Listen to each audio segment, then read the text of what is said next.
My name is Miss New Love, and I would like to introduce you to my amazing guest. Like I always have an amazing guest in the studio, but she's extra special because she's an expert in helping people return back to Ghana. And as it's the year of the return and it's fast approaching Christmas, why not better than to have this lady in the studio? I would like to say a big thank you to all my sponsors and a very big thank you to everyone that voted for us this weekend for our award that we won, Best Media House at the Ghana Union Community Awards. It was their maiden event and we are the proud first winners of that award. So thank you very much for all those that voted. So as I said, I have a lovely woman in the studio today. Her name is Elvina Quaison, and she is the founder of SESA. She's going to tell us all about SESA in a minute. And she's also the business club manager for Afford UK. We're running late, so we're going to go straight into it. Please share this with anybody and everybody that you think would be interested in today's show. We are live on YouTube, Omega Live TV, and we're also live on Facebook, Omega Live. Hit that like button to get weekly updates of all our shows. And also a big thank you to our powerhouse sponsor, Omega House Multimedia Company. So we have Elvina in the studio today. Hi. The queen of the diaspora. I'll take it. So Elvina, you are the founder of SESA. Yes. And you are the business manager for Afford UK. Business club manager. Business club manager, who has over 18 years of experience in helping Africans and Ghanaians in the diaspora return back home. Yeah. Which is amazing. Some others. So first of all, congratulations, Omega TV. Well done, well done. Yeah. And yes, so SESA is the name of the. Oh, sorry, not SESA. Not SESA. This is we're going to talk about this issue of pronouncing Ghanaian words and speaking Tree later on in the show. We'll get to that. I manage the Afford Business Club for Afford, the African Foundation for Development, and my job is helping diaspora who want to set up or invest in Africa. And so we are here based in London and ready to help those who want to take that journey. Okay, so before we get into all the nitty gritty, we're going to talk a bit about you because you know GoalDiggers, I like to find out about people's upbringing and their education and how they got into their area of wherever they work in, and how they became founders and entrepreneurs. And you are an amazing example of a gold digger. Thank you very much. That's why you're on my show. So Elvina, like myself, you were born in Britain. I was born to Ghanaian parents, but you never went to Ghana until you were 14 years old. Yes. So how was that going to Ghana as a teenager? How was the experience? I have to say that my best friend, I still remember it now to this day, and it kind of is what caught me with my whole bug about Ghana, was stepping off the plane. Like and that air just hitting See, you. I didn't even have to, like literally, I remember I just stepped off the plane and the heat and the smells and the everything just enveloped, like a bit of a weird, but have you watched Pocahontas? I haven't It's it's a Disney thing. But I know of it, yeah. There's a bit where she kind of sprinkles and it's like some dust and some feathers and some wind and it all looks very scenic. It was literally, it felt like being enveloped into Ghana, and then that was just it. I was just like, I love this. This is home, So you enjoyed the first trip, you enjoyed it? To be honest, the first trip was fine. We went actually for quite a sad occasion. It was my grandmother's funeral, who I'd never actually met. And so I spent most of that trip indoors, to be honest. It was in one relative's house and another relative's house. I didn't really see much of think Ghana. As teenagers, that's how it always is, isn't it? The first experience is always like, I don't know if I want to go back again. Or just not really seeing or getting to experience it, because you're connected to other people giving you an experience. But just something about the smell and the place and the air and the everything, that's what really caught me. Okay. So when you was 14 for your grandma's funeral, when did you go again? And when did you start developing the passion for travelling back home? Well, jumping into my education, I've always been into society and wanting to make things better and wanting to make a better world. So I was studying sociology for my first degree, and everybody takes a gap year. And so it wasn't actually until I was graduation. So I was 21, and I planned to go and do a gap year in Ghana. So from 14 to 21, that was my next trip to Ghana. And I'd also studied a lot around identity, and that sparked my interest in diaspora, because being brought up in the UK, being a black young woman, trying to figure out where you fit, what your identity is. I'm Ghanaian at home, I'm African with my friends, I'm UK with my friends, British girl. And back then it was not like now, it's trending to be, you know, African and everybody's like, yes, I'm Ghanaian. No, it wasn't like that years ago. It definitely wasn't like that. It was all like, oh, isn't that where all the skinny people with flies are? Isn't that like, are you sure? Aren't you scared to go there, kind of thing? So yeah, something about that just made me really want to go and spend some proper time there. So yeah. So what did you discover in that gap year that you went through? Oh wow! And how long did you go for did you go for a long period? I went for a year and a half. Oh wow! Yeah, for that first. I mean, it was like the best. It was one of my best experiences. It just played with all the preconceptions I had, preconceptions people in Ghana have about us. I mean, at the time as well, I had a shaved head. Really? Yeah, and I don't know if I still had that ring in my eyebrow, and I didn't wear earrings, and my aunties would be like, why aren't you wearing earrings? So why are you wearing your hair? Funky, exactly. That's literally, that's exactly it. And it must have been hard, like, for people to accept you, because back then, with that type of look.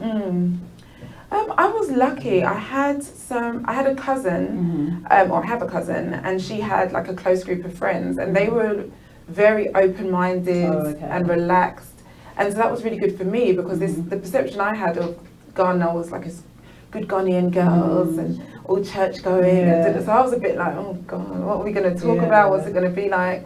And then they have a perception. They have a perception of UK girls at that time as being quite easy and a bit overly relaxed in certain areas, and smoking and the bad girl.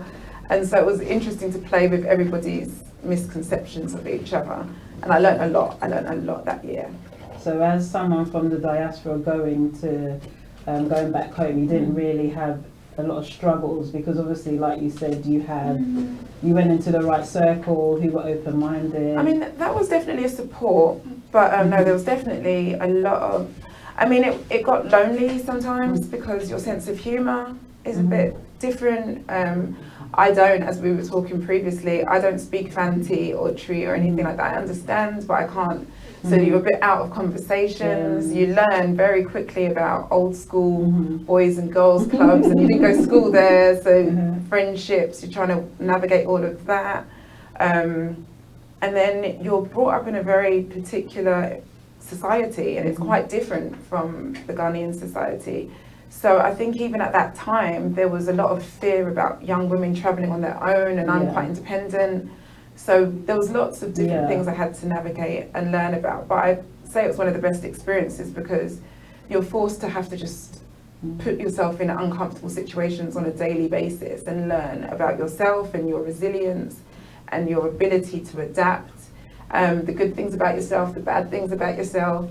So yeah, it was a really rewarding experience. A lot now, it's changed compared to back then. Not saying it was you were there in the 60s or anything, but obviously there wasn't Uber. No. It was just taxi and trotro. Yeah, definitely that. And just trying to have conversations to get to where you want to go, and obviously having the accent that I'm running about with, constant debates around the price and things. So that hasn't changed that much, actually. That's still there, but Uber's helped to make some of those daily struggles a little bit less of a frustration. And then just learning how to navigate and get around, and be comfortable with yourself as a young woman in an environment that is very male dominated and has particular ideas about how women should present themselves. And again, that too has developed a lot. I mean, this was over 20 years ago when I first went. No, it's not over 20 years. Why am I aging myself? It was 18 years ago. that I went, and I was lucky. I was living with my cousin and his wife and their children, and I'd been working for an organisation in the UK called the Overseas Development Institute, and I had great managers. They helped me to get a position in Ghana after a number of challenging, confusing moments. Is this the first time you went for? Yeah. Mm-hmm. Okay. Yeah.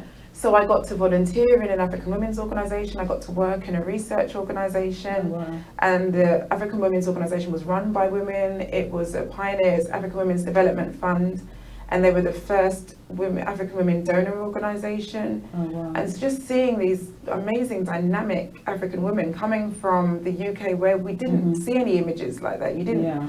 So that's what I'm saying about I had to face a number of my own challenges around having some ideas very similar to any other European person in regards to what it meant to be African or an African woman, and how strong and dynamic and everything they were. You realise that actually you've brought into a lot of the imagery and the ideas that are in Western society, and so you've got to adjust all of that very quickly, because they don't take any nonsense. So I found that really, really, really helpful for us, particularly a young woman at that age, trying to figure out where do I fit in all of this. And then working for a Western organisation and seeing how their perceptions were playing out in the work that they are doing with African young people, African women, the preconceptions they have and how they subtly and not so subtly feed that back in. So it was a challenge, actually. It was a real challenge working in that environment, because I thought I wanted to work for the UN and all of that, but seeing some of the challenges within that space, I realised that actually no, that's not what I want to be part of in that way. Yeah. So you came back to the UK. I came back to the UK, and through the African Women's Organisation I worked with, I got connected with a lot of African diaspora organisations. Okay. So that's in the UK. That's how it started. Yeah, all of that started to formulate, and really get an interest in wanting to understand more. So with lots of people, you get into something because really you're exploring yourself, and that was very much what I was doing, both in my studies and in my work. So that's how I came across Afford, actually, as a confused African diaspora comeback. I'm like, what am I doing in my life? We're gonna go to Afford in a bit, but I want to talk about when you went back to Ghana for the second time. Sure. And I want to ask you, what made you go back again? Okay. So I got that kind of linked back to Afford. Okay. But at that point, I'd kind of been getting restless in the UK. After I came back from Ghana the first time, the idea literally was to do my masters and then go back. Okay. But as with so many people's plans, years start ticking by and you're still in a place that you thought was only going to be a pass through. And so I was managing a project with Afford that was assisting Ghanaian entrepreneurs who wanted to return to Ghana and set up a business. So you'd worked with them before? No, my first connection with Afford was as a beneficiary, if you like. So I was on their project. They had a Young Africans project, and I was part of that. And so after that, went and worked in other places, and then this job came up. I went for it. Connected me back to Ghana again, so obviously was like loving that. And then it was during one of the visits of taking groups back to Ghana that I just was so agitated with everybody and so irritated, and I was seeing my friends who'd moved out and they were getting on my nerves and all of that kind of thing. Still gets on my nerves now. But what I realised when I came back was I was jealous. It was like I wanted to be where they were, and that's why. I mean, other irritation, sure, but that was one of the main things that made me really think, actually, I'm in the wrong place. I need to be back in Ghana. And so I think it wasn't even a year after that I moved back to Ghana. So when you did move back to Ghana, you started a company a business called Silk Solutions that helped people from the UK who wanted to go back to Ghana. That's right, and set up businesses in Ghana. So how long did that all take to come together? Because it's not easy to just... Yeah, so I learned. Obviously you need to be networking out there and have the connections. And if you're helping people move from the UK to Ghana, you have to be able to advise them on, immigration, accommodation, networking, understanding the terrain of how to interact, getting a job, all of those different things. aspects of So that all of the business different that you elements had. of the movement. Yeah. So how did you come up with that? Yeah, and the networking aspect of it. Like, how long did that? Obviously, you lived in Ghana before, but you were younger, and then you came and was working here. So, I mean, how did you? I mean, come up with that? The role I'd had before I left showed me the gap in assisting people who wanted to move back. And while there were, and this was a while back, it's changed a bit now, but while there were institutions there to help people set up businesses and so on, a lot of them weren't fully recognising the specific needs of diaspora and how they needed to be engaged with and how they needed it to be assisted. So I saw the gap there and I started to respond to those needs. People asking me loads of questions all the time. So I took the different questions and the help that people were asking for and looked at how can I provide this in a service. And so that's where the idea for Silk Solutions came from. And the name Silk Solutions derived actually from thinking about spiders. And I saw myself as a bit of a web because I love people, I love figuring out what they're doing, finding out about their businesses or what services they do. So I found myself just connecting people. People would just call and be like, oh, I need this, or I need to find somebody who does that. And I'd be like, oh yeah, call this person. Oh, 1 minute, I'll get you in touch. And so I saw myself as a bit of a web. So the silk, I don't even want to call myself web solutions, it sounded a bit, but the silk of a spider's web, I really like the idea of that, of connecting people. So that's where the idea for the name came from. But it was my first time setting up a business. And so that was a challenge because I had the idea, I could provide the service, but in terms of charging for my service appropriately, and then the people... Currency difference to an extent, but actually the biggest issue was that people have a perception that it's that developing countries are cheap to do and function in, and that the assistance they're asking for is just, oh, I just want you to find this out for me. I just need you to help me with this form. And it's not a just. That just can take 2 days, and that's if you've got connections. So really what you're asking is for me to use my networks and connections to help you get from A to B quickly. And people didn't really want to pay for that. So that's what became I a always challenge. wonder, like, how do people create these businesses, like from the UK, go to Ghana and actually make money? It takes you a while because you have to find your correct customer. Because initially you think, oh yeah, I know loads of people, and you do. You know loads of people who like the idea of it, but you maybe don't know as many who are ready to invest into that move or into that structuring of their business correctly, or just into investing in themselves to make sure it works correctly. Because they're like, oh, I could ask a cousin, family member, what have you.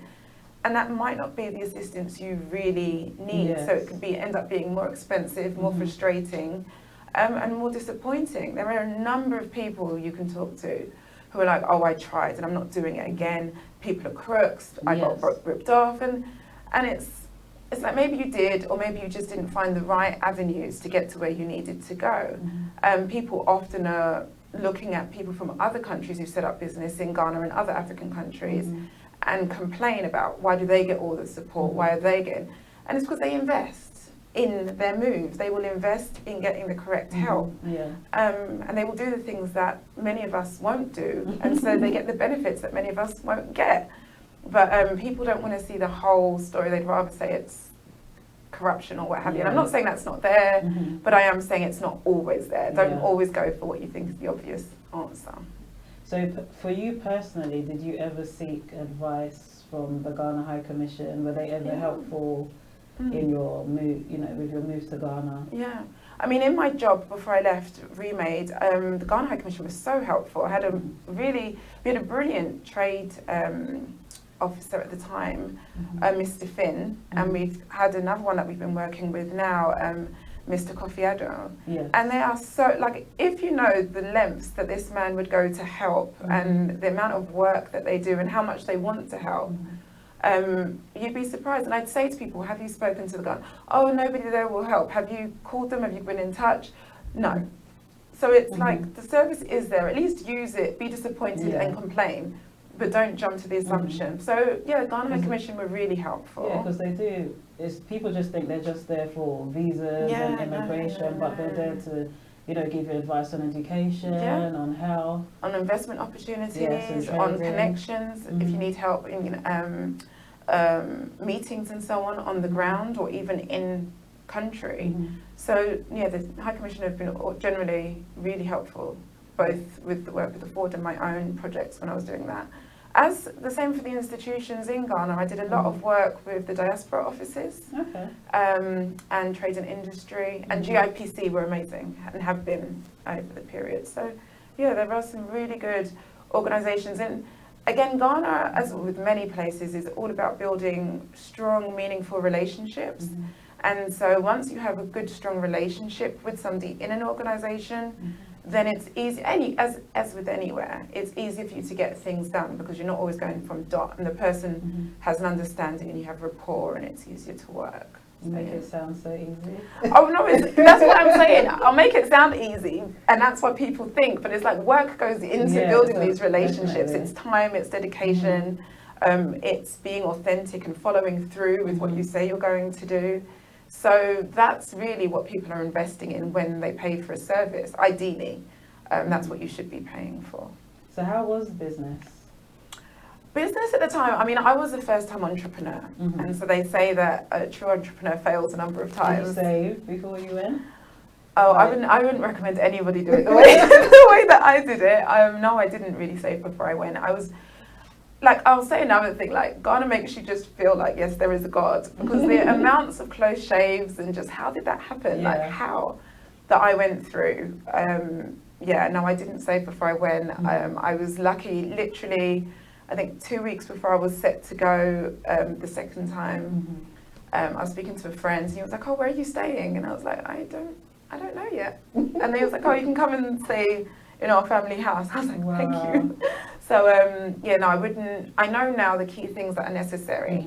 So just bouncing, and I'm sure we'll go into it properly later, but all of these experiences that I've had and the community of returnees, as they call us in Ghana, and others who've done return and so on, being able to take all of their experiences is what has helped me to build and feed into the Making the Move Ghana workshop, as well as the relationships I have with the different institutions, both in Ghana and here, to be able to help people through business, career, and then the practicalities of moving and addressing some family concerns as well. Wow. As well as concerns as the single man, woman going and like, is it going to work out? So yeah. All that stuff. Right? All of that. If you just joined us, we've been talking to Elvina Quaison, who is the founder of SESA. That's it. And also the business club manager for Ford UK. And she is, well, I call her the queen of the diaspora because she's just amazing at what she does. And she's had over 18 years experience of helping Ghanaians in the UK, Ghanaians in the diaspora, and also Africans, return back home. So, Elvina, let's talk about this language barrier because it's a big deal in Ghana, isn't it? Yeah. It's even a big deal here. It is. Okay, so there's a couple of things. Can you function? Can you have a life? Can you get on with things in Ghana if you can't speak a Ghanaian language?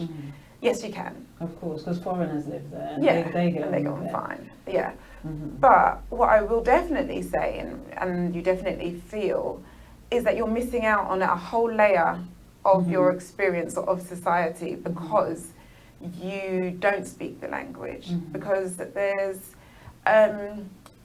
anything as simple as there's jokes and shorthand for things and all of that side of things. But then there's also, it limits who you can communicate with and the depth of your communication. Because there's certain people who don't speak fluent English but would be so helpful for you and you to them. And then there's places that everybody's all talking and joking and laughing, and then when you start speaking English, people's body language and tone and everything just adapts a bit, and so you know that you're missing out a little bit there.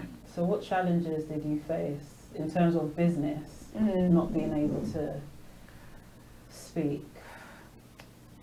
I wouldn't say, I mean, all the things I needed to get done, I was able to get done. I was talking a lot about rapport and relationships. I probably could have had wider and more in-depth relationships if I did speak. I'm Fanti, but if I could speak Fanti or Tree, then I definitely would have been able to have a richer experience. And I know that. And I was taking lessons, actually. I was taking lessons in Ghana. I was taking lessons in Ghana. And then it coincided with the tail end of my stay on that time round. But I definitely I would say it's not, like, don't let that be your block. If you really want to go, you know, go. Yes. Don't let language be the thing that stops you, because you can get around, you can function absolutely fine. But if you are, and with the workshop, I'm definitely encouraging people to give themselves like 2-3 years and more in the planning. So even if you think I'm not going yet, it's good to come on the workshop now, because some of the things I would share is about language. And you have things like the Ghana Language School, and there's Tree courses, and SOAS, and there's apps now. Yes. I definitely would suggest, like, start taking some classes from now, just for yourself. When you leave Accra, when you want to go out into other areas, it would be good if you could. Especially going to Kumasi or going to the Ashanti region. Right, I've been to Kumasi, didn't get down in deep. So yeah, I mean, like, I thought I understood English, and they're like, It's a different. I had that. Oh, my language is too strong, so you have to adjust your tone, because otherwise it's a bit hard. And then you also, though, you have to have a thick skin, because as much as people will complain that you don't speak the language, they will laugh at you hard when you try to speak the language. So say they're tired and then stop speaking. Right, you've just got to push through, and then finally you'll get to a point where you can speak it. Fair enough. Well, I mean, my times when I was flowing was if I was really angry, like, and then suddenly the language just comes, and it's like, I don't know where it came from. So you could insult people in Tree or in Fanti, and really get your point across. But for some reason, it's the thinking. When you overthink it, you don't feel comfortable to speak it. And where else would it? And just in being able to get your point across in an easier, more direct way, it can be helpful if you can speak the language, a language. So you was in Ghana for 3 years. You set up a business. You was enjoying life. Yes. But then you came back to the UK. What happened? Which time? the second time. The second time. Okay, so I started the business. I did the business for a bit. This was in 2011. This was in 2011 to 2000.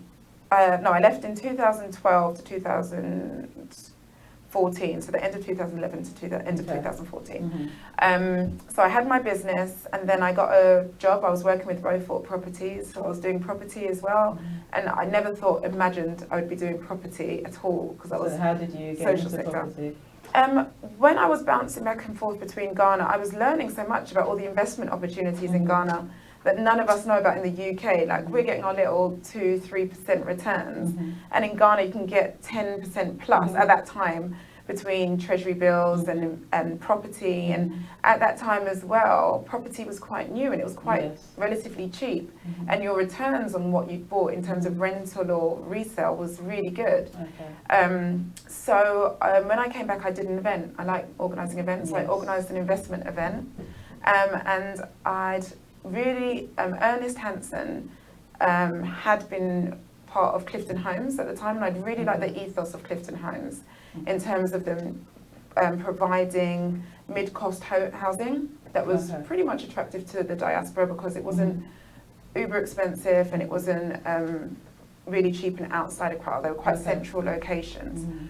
So I invited him, and I invited somebody else to talk about treasury bills, and I invited somebody else to talk about and this was in the UK? Investing in businesses. So this was in the UK. And Ernest and his partner, his name has just gone out of my head just this second. They came and they enjoyed the event, and they were like, oh, if you ever need a job, let us know. And I just kind of was like, oh yeah, that'd be cool. And then I carried on, did the business, learned that I didn't know how to charge people properly or claim my money. And so I thought, actually, let me try working for somebody else. And then, I worked with them as the marketing manager. Whole new experience, brought a greater dimension to my ideas about development, because the number of jobs that were created, the number of perceptions changed once the housing was going up, the number of people who could now visualize and see themselves living in Ghana, because they could see where, and they had an aspiration, and they could see this life that they could live. I really began to see that as much as there's space for the development as we know it type work, there's a lot of space for the private sector to get on board and really help to build our country, which is what the Year of Return is doing quite effectively at the moment. Okay, so I did ask you, you returned. Why did you return? Oh, why did I return? You did answer Okay, the question. yes. Okay, so for a number of reasons, a couple of them personal. Okay, we'll get into that. And then a couple of them, I was calling myself an economic migrant because there were so many things I wanted to invest in Ghana, but financially it was challenging. And so I was like, okay, there's a number of things I need to go and sort out in the UK. Let me go and figure out what it is I want to do next, sort out that things, and then I'll go back. Okay, so that's why you returned. Then when you return, well, now you work for Afford. And I work for Afford, yes. So what is Afford all about? Because we've been saying it, Afford UK. And people are watching and probably thinking, what are they talking about?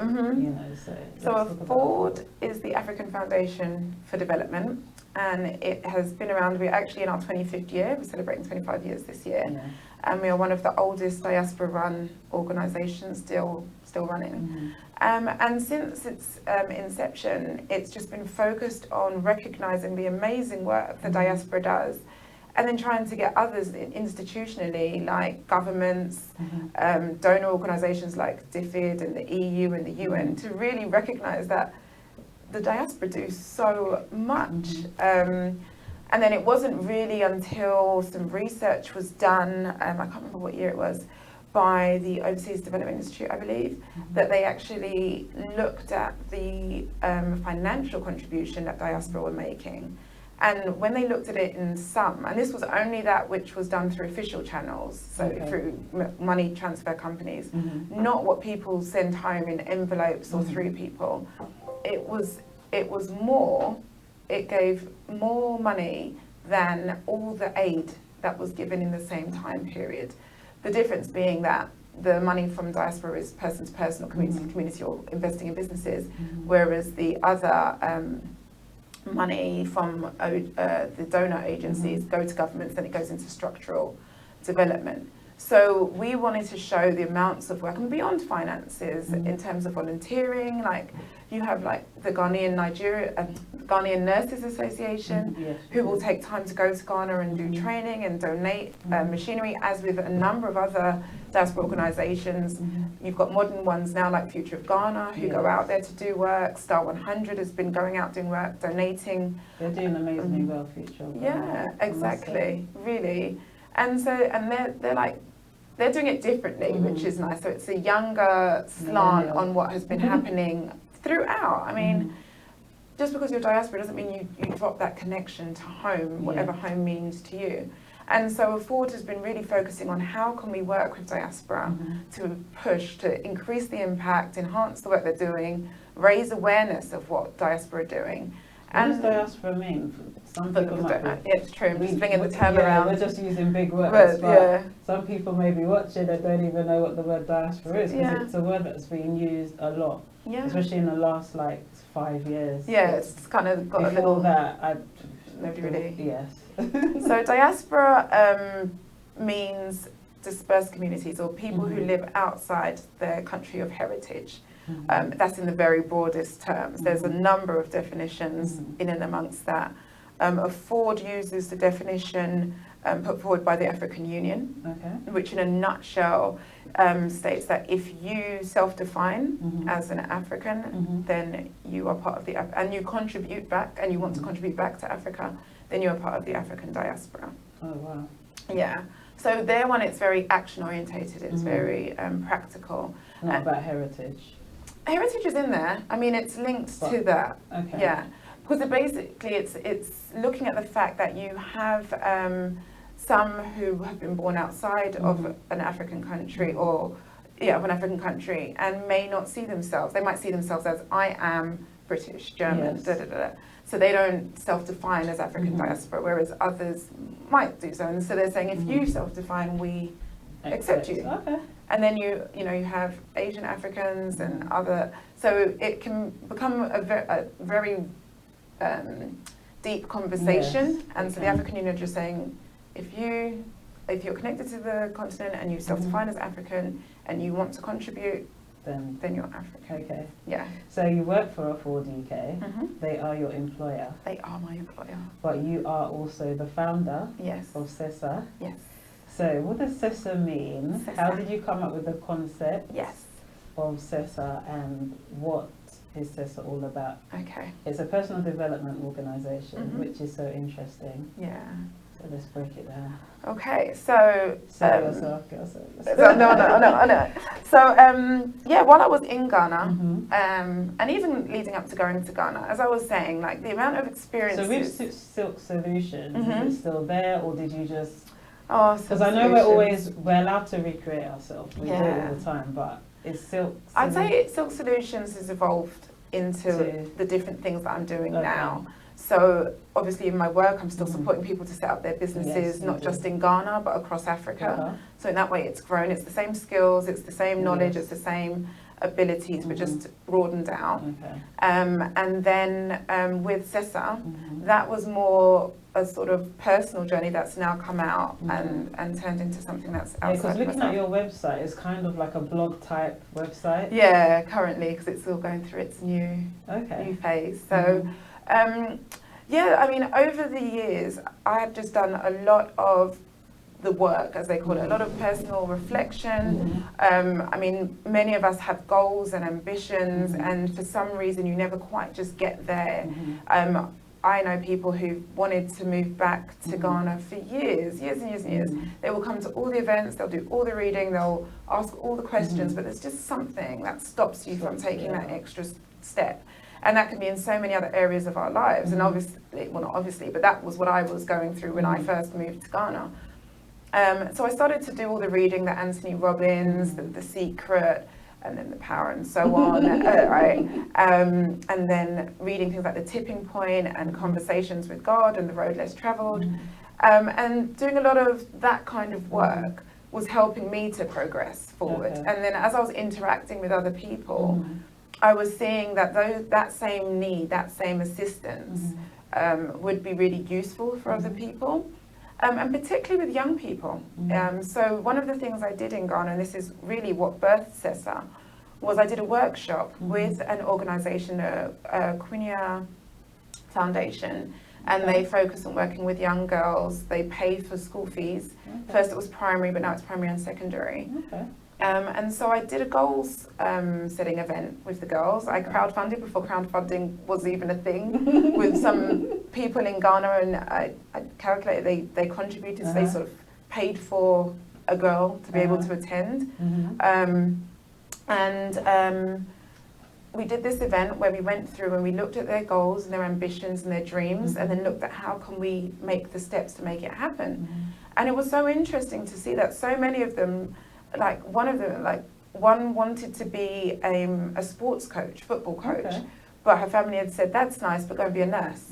One wanted to be a psychologist, but she was told to be a nurse. One wanted to do something, she was told to be a teacher. And so it was looking at, okay, the reason you get this advice is because people want you to be safe.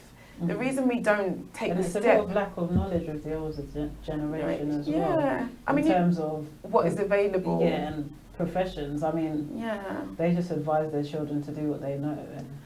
What they know that will make you have a firm and safe job. So you're going to have your income, you're going to have your security. So they still want you to be okay. All this other stuff, it's a little bit, insecure in their minds. And so being able to speak to, so they would have blocks based on the knowledge that they're getting, and you would find other people having blocks because they're blocking themselves. They don't need somebody else telling them just be, or don't be what you want to be, do this because it's safer. They're telling themselves that. And so more and more, I wanted to see how can I connect and help people with the knowledge I've gained, with the experiences I've gained, is to be able to push forward and do and achieve what they wanted to achieve. And so as I was thinking, I was like, all right, it's all about transformation. It's about changing your life, changing the path that you're on. And so I started to look through the Adinkra symbols to see if there was something that fit with that. And I found, sorry, my pronunciation is going to make some people be like, hey, but anyway, SESA wo Subang, and that means change your spirit, direct translation. And in the SESA wo Subang, yeah. And the Adinkra symbol for that meant life transformation. And I was like, bam, wow, that's exactly it. And so that's where the name came from. Okay, amazing. And it felt ordained. So, yeah, and then I've been... So what services do you provide at SESA? Okay, so currently it will be the workshop, the workshops that we'll be doing, and that's really looking at those who want to move from the UK to Ghana. That's physical, and they will be online, so then it'll be able to help people who want to move from anywhere to Ghana. And you don't actually have anywhere to... in the world? Anywhere in the world, they'd be able to tap in and gain that knowledge. It will be a webinar and online course. That's what it's building towards, so that will provide that. Have you started this workshop? Yeah, I mean, I've run them before, and I've actually had a few people who moved. It was really good. I was on a panel with Future of Ghana, and I shared the panel with Akusia Annabelle, who was recognised by Forbes. And then she just shared with the group that she'd been on one of my workshops, and it had helped her to make her move, and she's doing phenomenal she's things. moved over, hasn't she? Yeah, exactly. And I know a couple of other people who moved over as well after the workshop, and so the feedback has been good. You've actually, really helped people move back to Ghana. Yeah. And give advice when I'm in Ghana to people who've newly moved, and equally on this side. And the information shared doesn't necessarily, I mean, I've had people who are not going to Ghana, want to go to an African country, and they found it equally helpful, because the 6 steps that we go through are there in place to help people in their planning process. And if you listen to some of the testimonials, which you'll find on my website, you can see that it's more about the actual methodological process of how to get ready to move, which is the key thing. Because it's like, you think there's things that you're going to forget about, there's things that you're not going to consider. You can think of things really practically without thinking about the emotional impact that having a move is going to have on you, those you're leaving behind, those you're taking with you. Are these workshops for everybody, people with children? Yes. Have you looked at the whole thing holistically? Yes. So the initial workshop is very broad-based. So yes, it covers all those different areas. So we look at your mindset, we look at your finances, we look at career versus employment.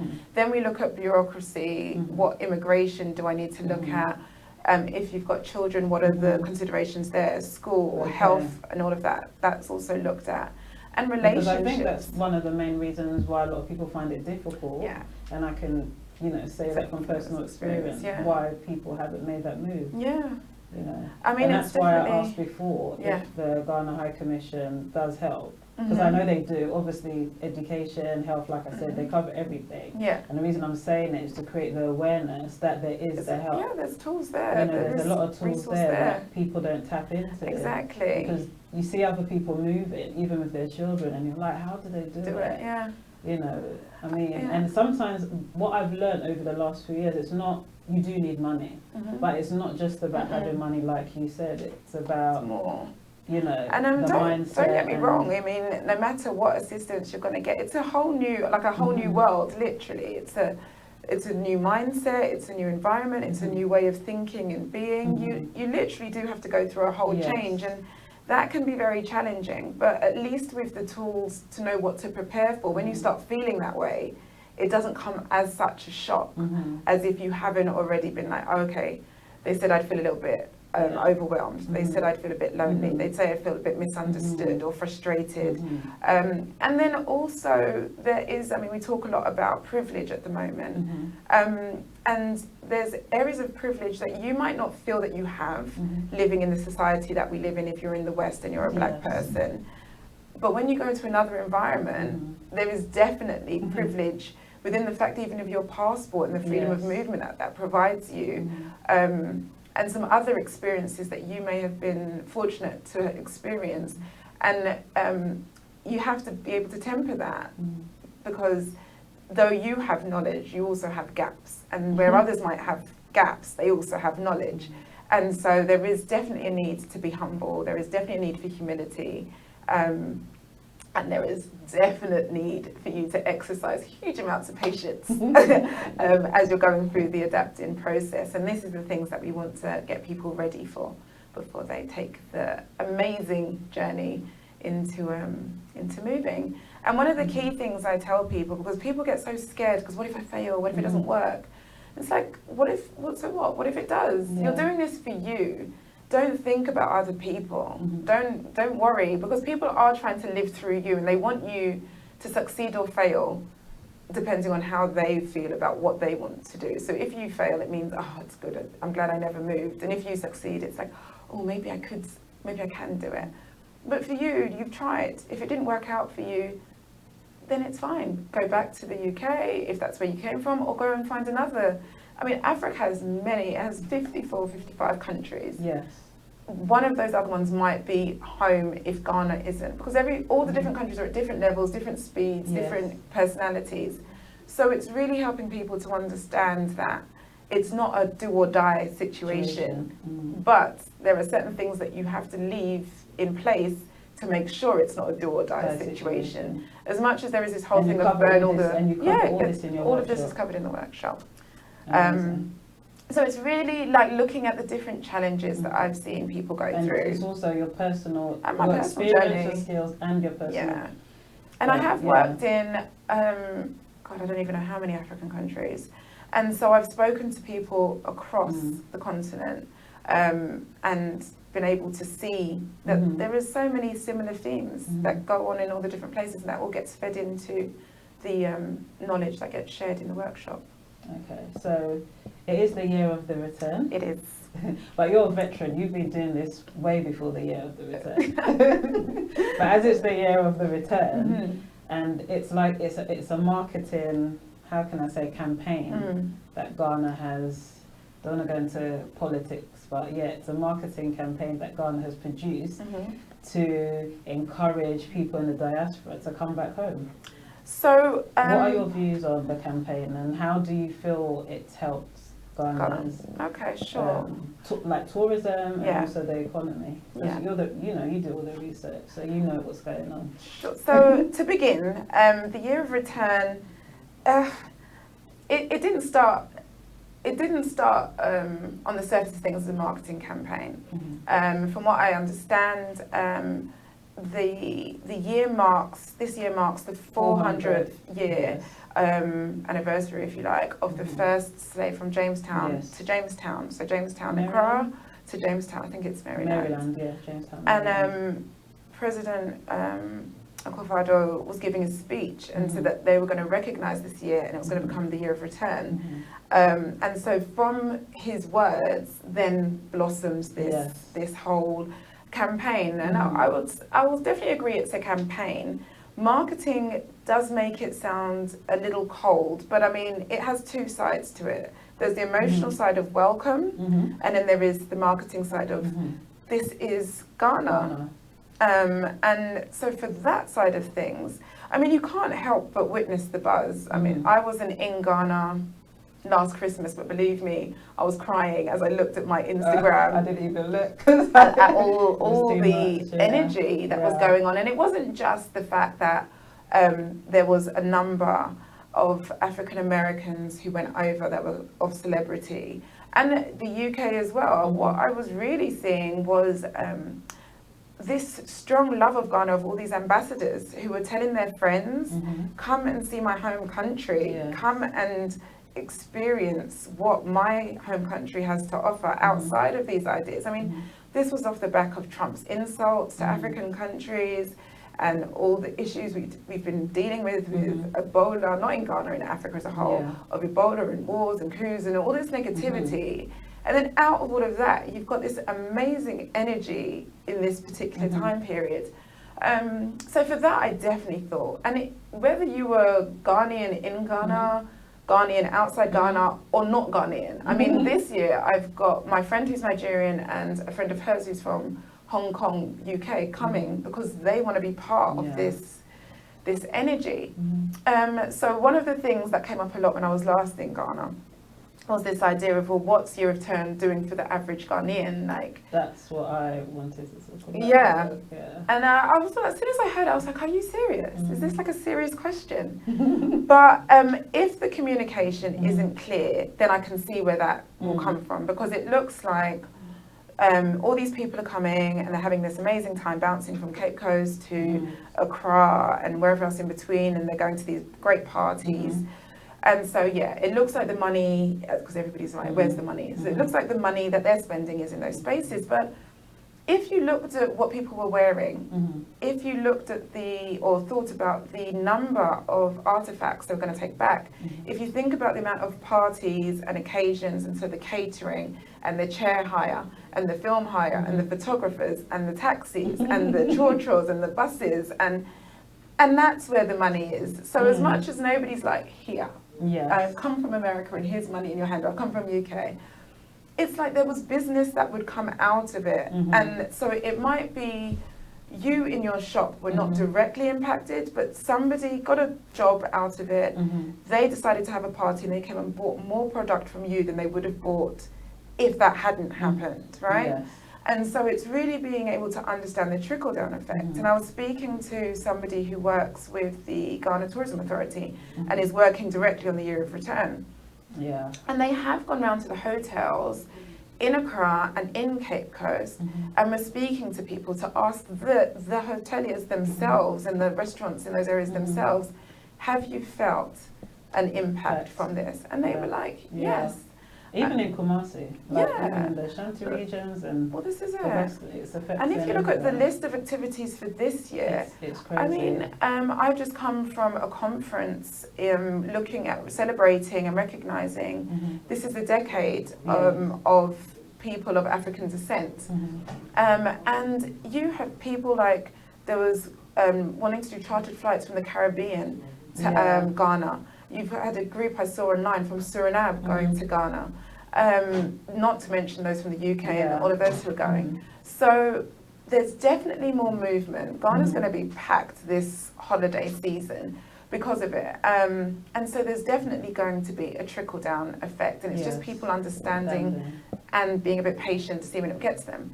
My issue is with all of this excitement and my personal observation is that people like to over maximize on a situation. So prices get jacked up to ridiculous levels during these periods, and it's not helpful for the tourist because they're coming to have a good time. They didn't come to spend more than they would spend at home while on holiday on drinks, food, getting around, going to a hotel or what have you.